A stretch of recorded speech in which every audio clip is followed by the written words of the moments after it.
Alessandro Marianantoni. I'm director of Accelerator, which is a 12 weeks business program here in Westwood Village. And today we co-organized with the Price Center, UCLA Anderson School, and the Entrepreneur Association from the school, this lecture within the Entrepreneur Association guest speaker series. Today we have Carlo Alberto Pratesi. He's a full professor of marketing, innovation, and sustainability from Roma, from the University of Roma 3. He is really involved in the startup ecosystem in Rome. He's also a consultant for Barilla Center for Food and Nutrition Foundation. He's a mentor for the Startup Bootcamp FoodTech chapters, the chapter in Rome. And his research areas include food and business sustainability, innovation and startups. He's also author of several books. One of his most recent book is Il Cibo Perfetto. The perfect food, companies, consumers, and environmental impact of food. So everyone welcome Carlo Pratesi. Carlo Alberto Pratesi.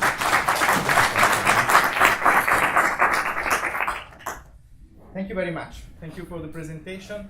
I want to see if I can convince you that food tech is the best market opportunity for entrepreneurs.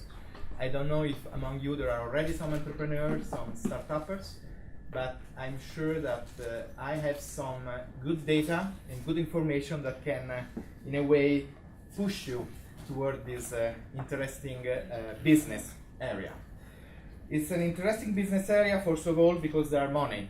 So let's start with some data on how much money VC, venture capitalists, are putting in the food tech business. Why it's growing? Why it's booming? Because for the first time in the history of probably of the world, there is a lot of technology that it's combining with food. Which technologies? Well, almost everything. You can speak about, of course, internet is the baseline, but big data, e-commerce, IoT, drones, wearables, everything you have in your mind in terms of technology can be combined with food and create some kind of new business. Which are specifically the verticals in food tech? Well, I can show you just some. Probably it's not very easy to read it, but just going through quickly: restaurant marketplace, e-grocer, agribusiness, online restaurants, innovative food, and so on. So there are some new area of business that are growing just because of this new combination between technology and food. I must say that most of this business at the moment, but in my opinion just at the moment, are related to consumer market. So a lot of people, a lot of entrepreneurs are working on areas such as food delivery, restaurant, e-commerce, that at the moment they represent more than 60% of all the investment of venture capitalists and also of startups. This trend in working specifically in business to consumer area, in my opinion, is just for now. There are other opportunities that are coming in the market, and the question I would ask you and myself, if it's this trend of food tech investment growing in the future years or not. My opinion is yes, and what I would like to show you is some insights and data, and also some best practice and cases, business cases of startups that are doing something very interesting all over in the world. I would just to start with some insights that are a little bit surprising. I mean, from my point of view, are surprising. The first one is that even big institutions like World Food Program, you know, have you ever heard about World Food Program? Well, World Food Program is the biggest agency of ONU, working on hunger. So even the World Food Program has created its own accelerator for startup. Can you imagine an accelerator for startup made by such a big institution? Why? Because they think that if you want to solve the problem of hunger in the world, just with technology and entrepreneurship, you can do it.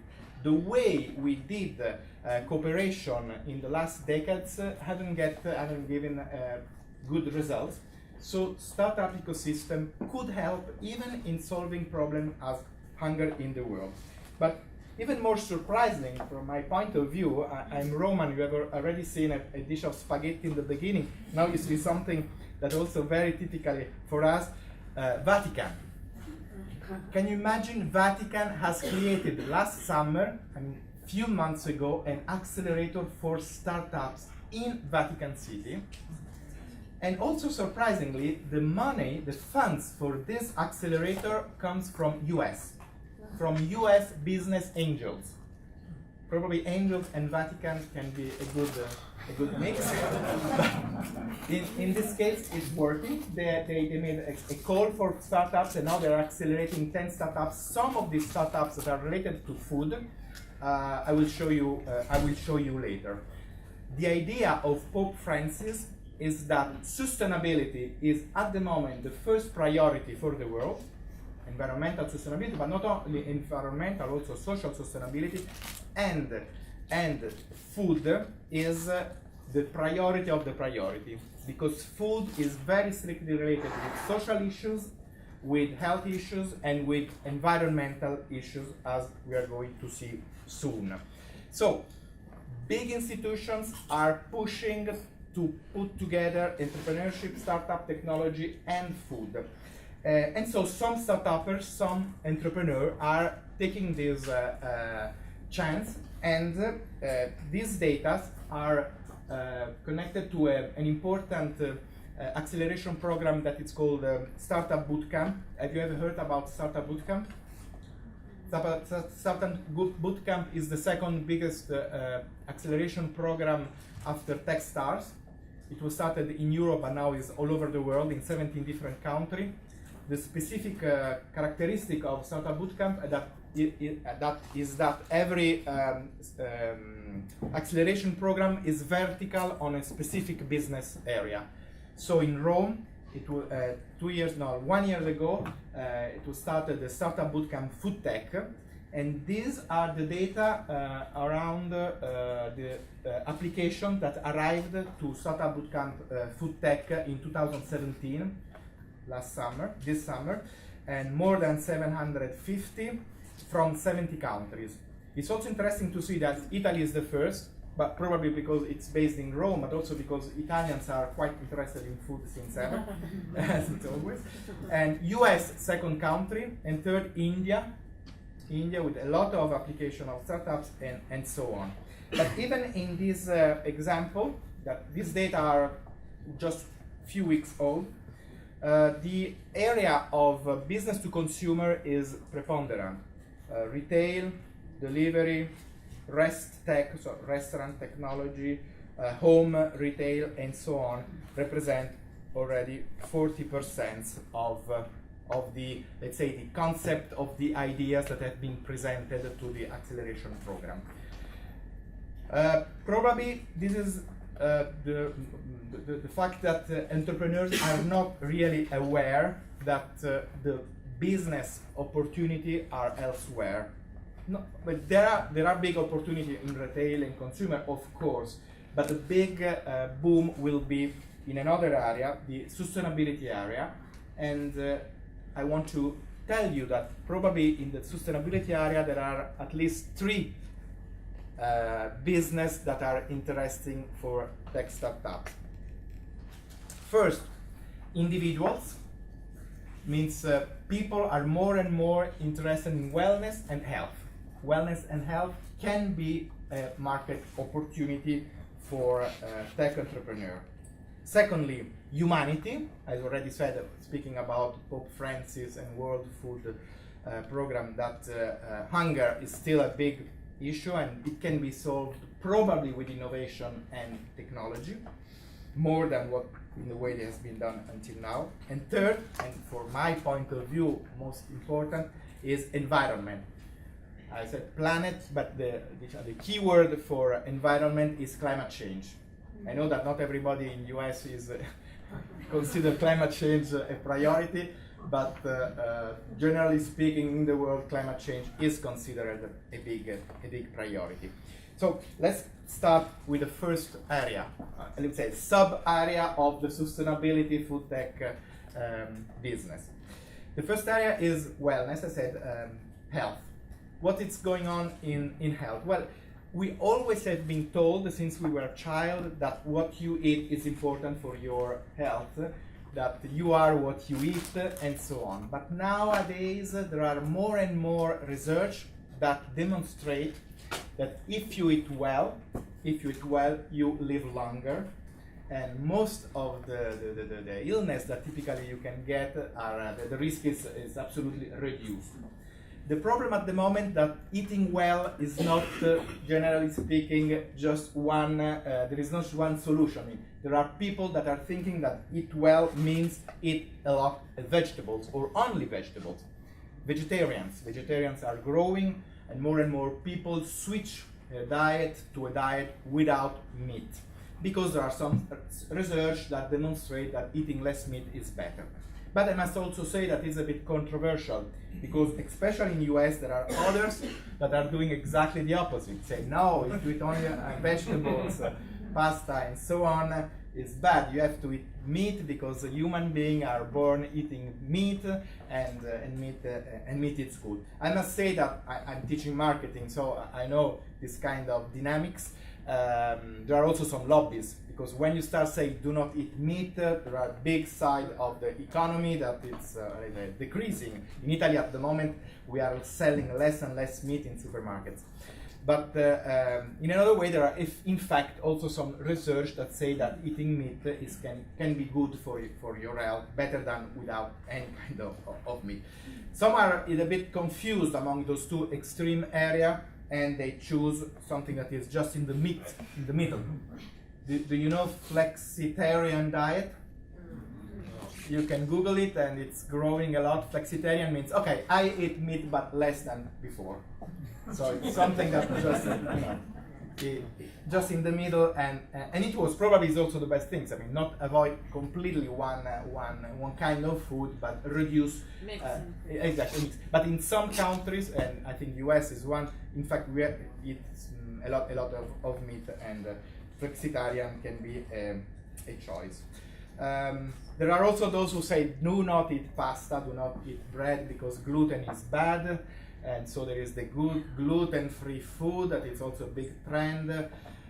It's funny because for decades, producer of pasta has incremented the gluten, has improved the quantity of gluten in pasta because they think it's more protein, it's more good, it's more tasty. And now I have to go back because there are people that don't want to eat gluten because there are some books that explain that gluten are bad. Another situation that can be, in a way, a choice for the consumer. My favorite one is the Mediterranean diet. Mediterranean diet that comes from, of course, Mediterranean, but that was discovered by an American doctor, Ansel Keys. Keys was a researcher in 50s and 60s here, and he was famous in the US because the K. In Italian, it's called razione K.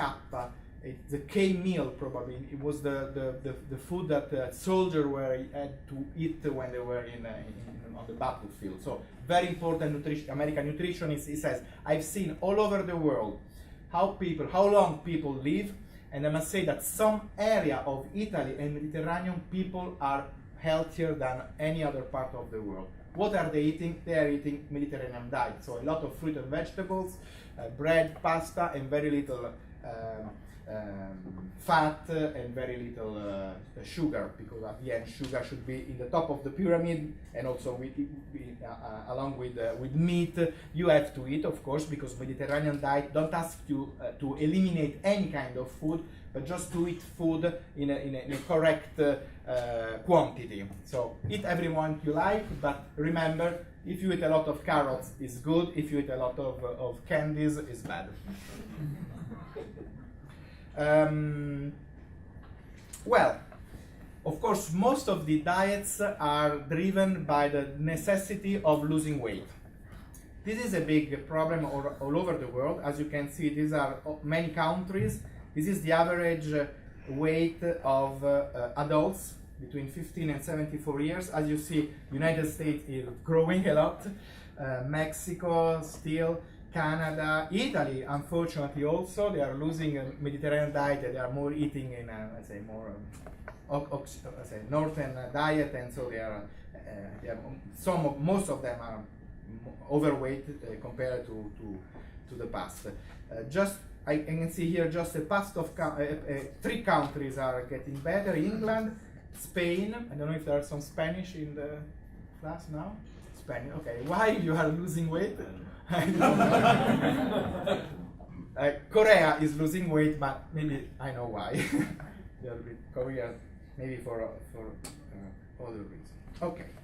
So losing weight can be one of the driver to change diet, maybe one of the most common drive to change diet. But there are also other drivers that push diet switch, and some ideologies. Think about vegan. Is there any vegan in the class? No vegan. But vegan are around, at least in Italy, but I think in the US could be even more than 2, 3, 4% of the population. So let's say average 3% of population is vegan. Vegan don't eat anything that depends from animals. But I mean any animals, not only meat or cheese or eggs. So they are much more, let's say, fundamentalist than vegetarian. They even don't eat honey, because honey is made by bees are animals, and so on. So why are they doing this? They really think that honey is bad for their health? No. They are doing this because they think that animal welfare and animal rights are important as human rights. So you shouldn't never eat anything that is a result of exploiting human, in this case, animals. So beings that are not humans. Vegan is one. Fair trade. Have you ever heard about fair trade? It was a big boom some years ago. I mean, buying products from countries that are developing, and so helping them by buying their products. Right. So it's orange from south of America, or I don't know, chocolate from Africa, and so on. So trying to prefer to, instead of giving money, buying products for countries that need to grow. That was some years ago, because now it's much more trendy to become locavore, eat local. Why you should eat local? It's an ideology as well. I mean, there is not a healthy reason, environmental reason, anything, unless the fact that if you eat local, you take and you keep money in your community. It's good to keep the money in your community. Maybe 10 years ago it was considered not good, it was considered maybe selfish. Now it's considered good. I mean, we eat American, some say, no, not only America, I want to eat only California, not only California, I want to eat South California. There is a trend in going always more close to yourself, in giving money to farmers that are producing very close. This is not, and beware, this is not for environmental needs, because sometimes the cost and the impact of transport is lower than the impact of producing something that is not good for the local weather. I mean, if you produce, I don't know, strawberries in Canada, of course the impact is much higher than if you produce strawberry in Vermont.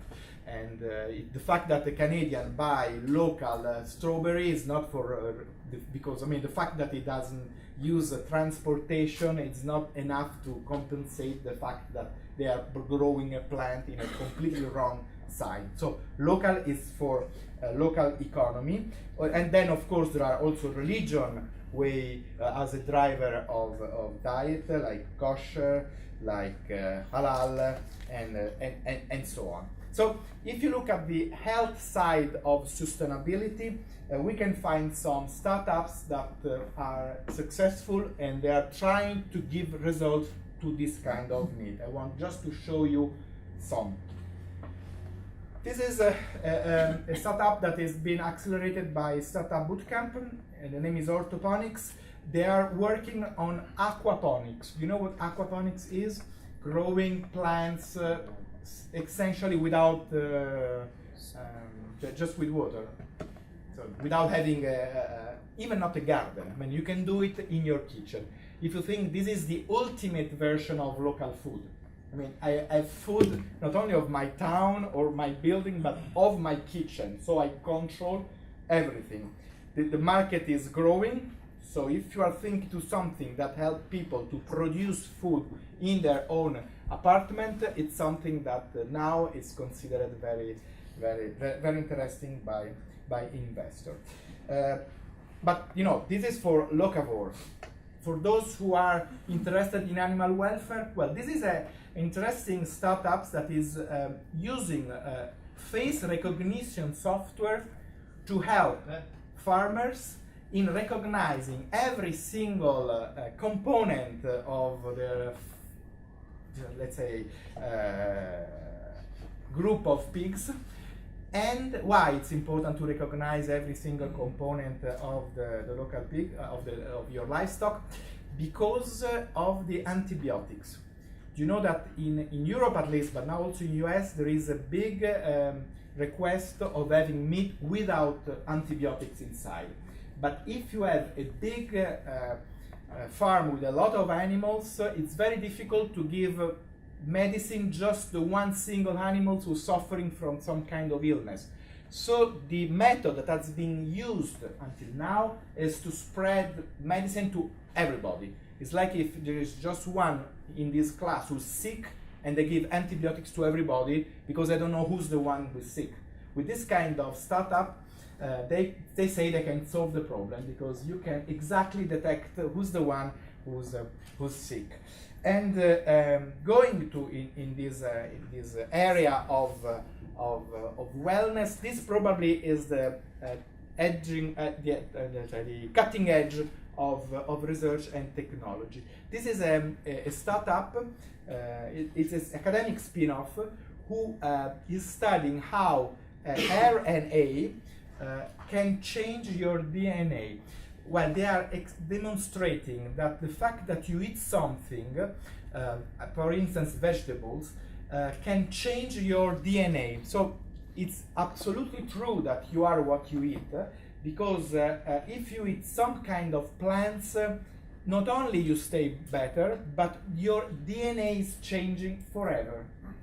Because the microRNA is in a way combining with your, I'm an economist, I don't know so much about this kind of topics, but they are doing something that probably helps human being. They say that this will change the world of nutraceuticals and functional food.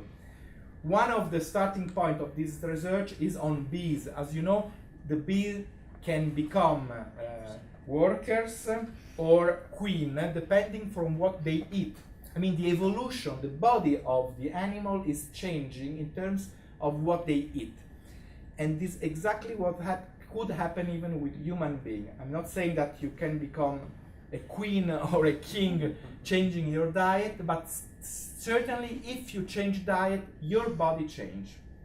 And not only your digestion or your weight. But that are some examples in the area of individuals, okay? Startups that are working for the sustainability of a single individual.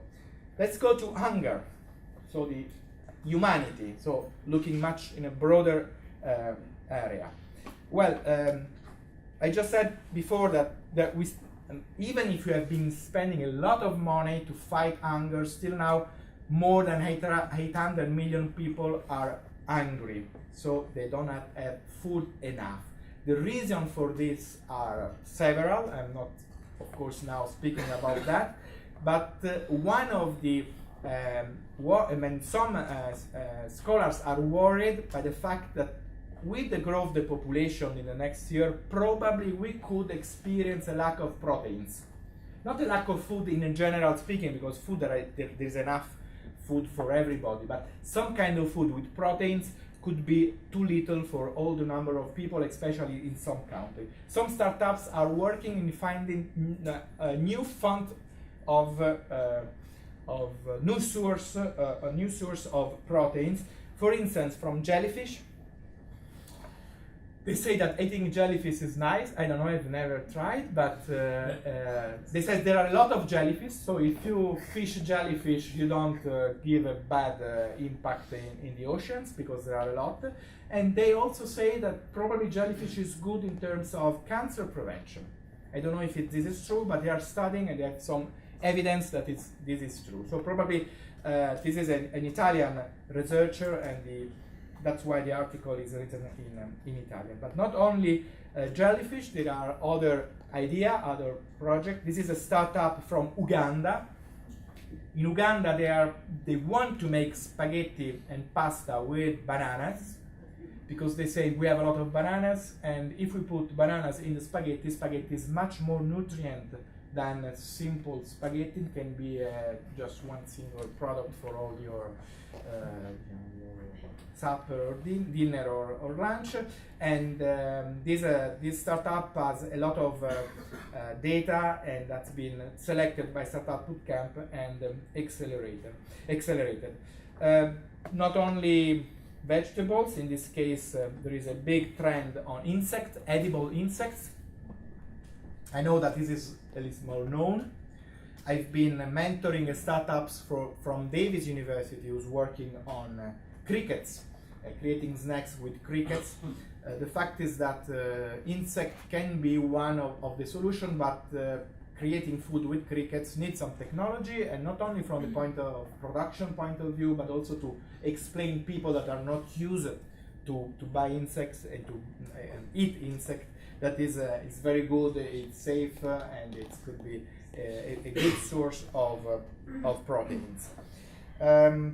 Again, this is a startup accelerated by the Vatican. Again, in Uganda, they are working on waste.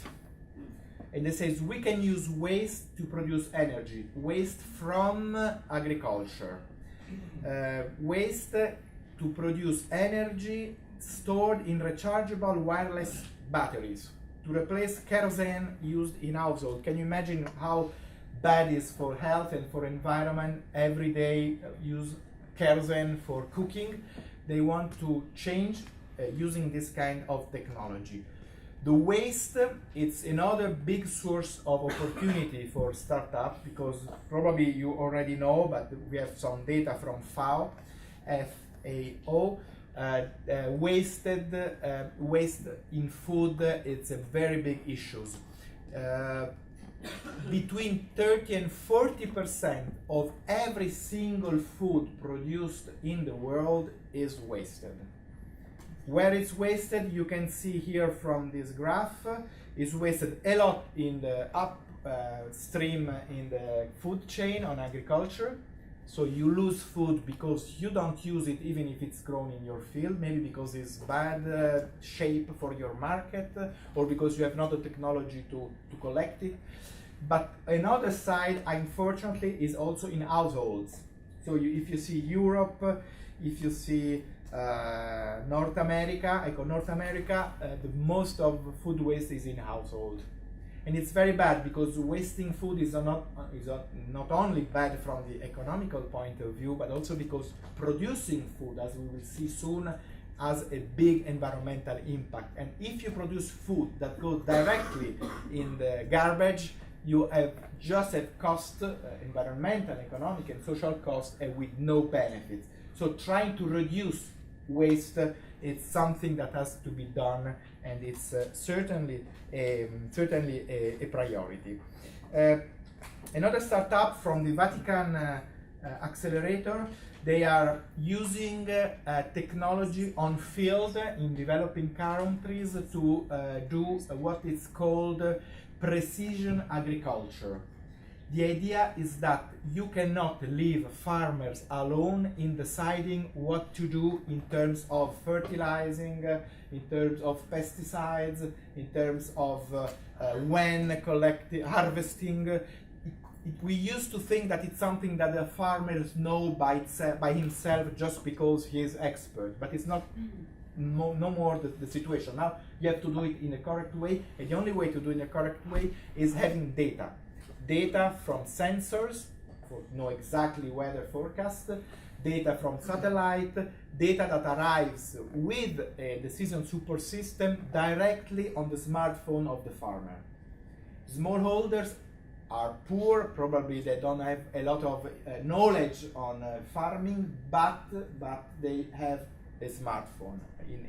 In Africa, but not only, as you know, smartphones are everywhere, and they use it also a lot. So if you can send them information, they can reduce a lot the impact of their of the production. Last one, it's also another. This is startup accelerated by World Food Program, and it's in an e-commerce platform to put in contact buyers and sellers of food. The problem is always how can they reach the information when you are in Africa, maybe in a place where there is no connection to the internet. They are giving some solution. And last, water. We speak about food, access to food, food security, but we all know that water is even more important than food. Why? Because we can live maybe 40 days or 30 days without food, but after 3 days without water, you are dead. And water is, the quantity of fresh water is reducing, and problems with water we have everywhere, and not only in developing countries. I've been traveling around California, and everywhere there is signs that are saying that we need water, and there are maybe farmers that are producing almonds. So water is important not only to drink, and in this case the startups created a desalinization system, very cheap, using solar electricity, but water is important also to produce food. These are some data that probably you have already seen, that just to produce any kind of product, not only meat, cheese, or wheat, you need a lot of water. So without water, you have no food. If you can find solutions to use less water, or to create water from the sea, or some polluted water, to transform polluted water in fresh water, of course you have another big opportunity. Well, last area, environment. I go quickly to the end, saying that environment it's a problem because of the climate change. If you think deeply, most of the big problems in the world are connected with climate change. Migrations, also conflicts, extreme weather crisis, like we are also seeing in California now with the fire, but with tornado, hurricanes, and so on. So the climate change, it's the result of a lot of use, or a lot of production of CO2. And food, that's surprisingly, it's more than 20% of the causes of CO2. So I had some data that are 30%. Let's say between 20 and 30% of climate change depends from food, from what we eat, because producing food has some deep impact in our CO2 and climate change. There are, of course, different situations in terms of different products. If you think at lamb or beef, the CO2 is very huge, tomato much less. And the good news from my point of view is that if you have a correct diet, and Mediterranean diet could be one of the correct diet, also your impact is reduced. Because if you look at the pyramid, you can see an upside down pyramid of the CO2. So what we have to eat more, like vegetable and fruit, are those who have less CO2. So in this case, you can go good for you and good for the planet. But still, if you produce food, even the best food like vegetables, you have some impact in terms of CO2. Impact that can be or upstream in your chain or downstream. If you look at pasta, that we like, all of us like, pasta has a lot of impact. This is a box of spaghetti. Do you know probably spaghetti? Spaghetti have a high impact in the side of consumption, I mean at the end of the life cycle, especially if you see at home, because you produce CO2 when you are cooking. How to reduce CO2 while cooking? Well, there are different ways. One is very easy. Go from the this way of cooking that it's called pot, from pot to pan, using much less water and using much less power to make water boiling. It's funny, but it's good enough. I mean, we have some expert here in the class that know that it's delicious. Yes. You can exactly do the same pasta with much less water, much less electricity. Or you can also create startups that invent a new pot. A pot seems technology very old, but you can work on materials and in the shape just to reduce the necessity of heating to have the hot water. Or if you like something that is more high tech, this is a 3D printing for pasta. This is startups working with Barilla that's proposing some different shape of pasta that require much less boiling water and much less time to be cooked, and they are made with a 3D machine. The other side of the impact of a spaghetti box is on field. And this is something where another startup is working, and I think from my point of view that this is probably the most interesting side of all of this topic, how to reduce the impact on fields. This is Horta, is an academic spin-off and startup in Italy. They are creating a quite sophisticated system made of drones, satellite, sensors, just to help those who produce, they grow durum wheat. Durum wheat is the seed that needs to be for pasta, just to reduce in a very high, consistent dimension the quantity of CO2 produced. They give this information to farmers that are deciding just with the season support system when to collect, when to harvest, when to put water. As I told you before, for the developing countries, this is in Italy and in north of America, and it's working very well. We have some incredible data that valuable production is the blue bar, is growing using data. The costs are decreasing, it's the red bar, and the green bar is carbon footprint is decreasing. Even if the weather is very good, so and so, the weather condition can change, but you always have some good results using technology on field. And this is not a question of hardware and software, it's also a question of combining different stakeholders in the production. One of the suggestions that one of the ways to have a sustainable agriculture, for instance, is to have rotation of crops. You know that if you do every year the same crop, let's say durum wheat, after 10 years your field is so weak that you have to put a lot of fertilizer. But if you change every year your production, you go from durum wheat to tomatoes to beans and so on, and then you go back to durum wheat, the field is perfect. You need much less chemicals to have a good product. Why farmers are not doing this? Because the problem is the market. Maybe I know how to sell durum wheat. I have a client, I have a customer, but I have nobody who buy tomatoes. Well, these systems help also a sort of horizontal integration between buyers. So instead of choosing every year a different customers, the systems give you someone who will buy your products every year, whatever products you have already produced. So it's a question, in this case, of not only in vertical but also horizontal integration. Last or almost last example, this is a big multinational company, is Mondelez, probably some of you have already met.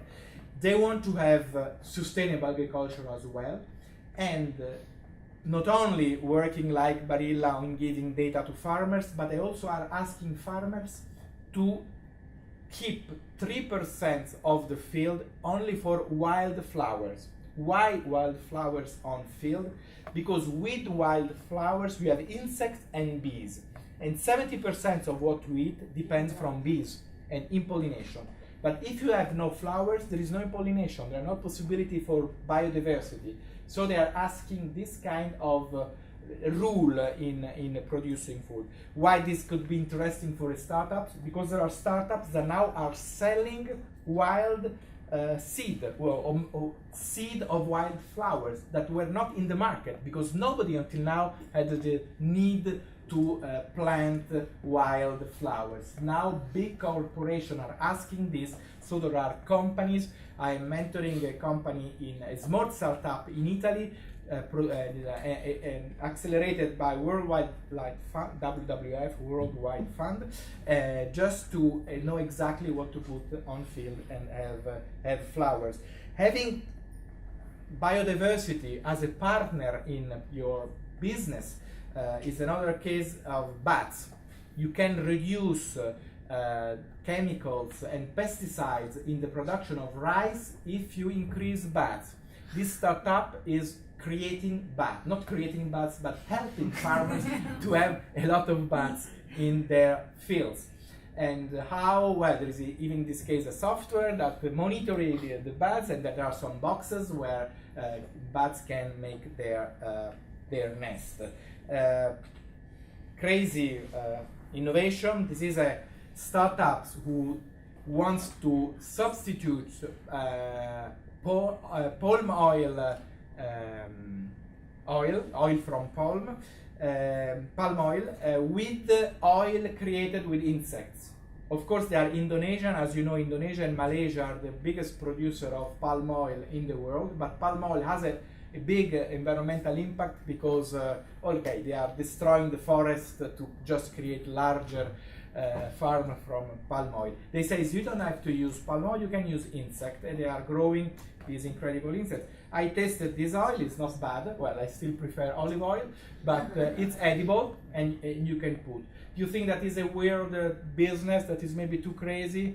Well, when they presented at the demo day this idea, they had already a prototype and a nice business models. They received immediately, the same day, $1 million from Leonardo DiCaprio Foundation.